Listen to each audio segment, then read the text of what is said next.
പെയ്ഡായിട്ട് ഫോളോവേഴ്സിനെ വാങ്ങുന്നില്ലേ? അത് സത്യത്തിൽ ഒരു ബുദ്ധിപരമായ തീരുമാനമാണോ? അപ്പോൾ ഞാൻ ഇതുപോലെ സ്ക്രോൾ ചെയ്ത് ഇപ്പം ഒരിടത്ത് കണ്ട കാര്യമാണ്, വെറും 600 രൂപയ്ക്ക് നിങ്ങൾക്ക് ഒറിജിനൽ മലയാളി ഫോളോവേഴ്സിനെ അവർ തന്നെ ലൈക്കും കമൻറ്റും ഷെയറും എല്ലാം സെറ്റ് ചെയ്ത് തരും. ഇപ്പം ഞാനൊരു കണ്ടൻറ് ക്രിയേറ്റർ ആണ് എന്ന് വെക്കുക, ഞാനിത് കാശ് കൊടുത്ത് വാങ്ങുന്നു വെച്ചോ, ഞാനൊരു കഴിവ് കെട്ടവനാണെന്ന് ഞാൻ തന്നെ അംഗീകരിക്കുന്നതിന് തുല്യമാണ് ഈ കാശ് കൊടുത്ത് ഒരു ഫോളോവറെ ഞാൻ വാങ്ങിക്കുന്നത്. അതിപ്പം ഞാൻ വാങ്ങിച്ചെന്ന് തന്നെ വെച്ചോ, ഇവരാരും എൻ്റെ കഴിവ് കണ്ടിട്ടൊന്നും അല്ലല്ലോ ഇതിൽ വന്നിരിക്കുന്നത്. ഞാൻ കൊടുത്ത കാശ് കണ്ട് ഇപ്പം ഞാൻ അവർക്ക് 1000 രൂപ കൊടുത്തു, അതുകൊണ്ട് അവർ വന്ന് എന്നെ ഫോളോ ചെയ്തിരിക്കുക. മറിച്ച് നമുക്കിപ്പോൾ 100 ഫോളോവേഴ്സേ ഉള്ളൂ, 100 പേര് ഫോളോ ചെയ്ത് നമ്മളെ കണ്ടന്റിൽ ഏതെങ്കിലും ഒരു ക്വാളിറ്റി കണ്ടിട്ടാണെന്നുണ്ടെങ്കിൽ അവർക്ക് വേണ്ടി കണ്ടന്റ് ചെയ്യുന്നത് നമുക്ക് സാറ്റിസ്ഫൈങ് ആണ്, ജെന്യുവൻ ആയിട്ടുള്ള എന്ന് വെച്ചാൽ നമുക്ക് ഒറ്റ ദിവസം കൊണ്ട് ചിലപ്പോൾ ഇത്രയും ഫോളോവേഴ്സിനെ ഒന്നും കിട്ടണമെന്നില്ല.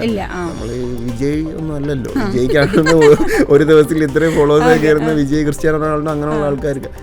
അത് സാധാരണ കണ്ടന്റ് ക്രിയേറ്റർ അത് ചെയ്യുമ്പോൾ എന്ന് വെച്ചാൽ അയാൾക്ക് സമയമെടുക്കും, ഗ്രാജുവലി ബിൽഡ് ചെയ്ത് പോകുക എന്നുള്ള അതിനൊരു ടൈമുണ്ട്.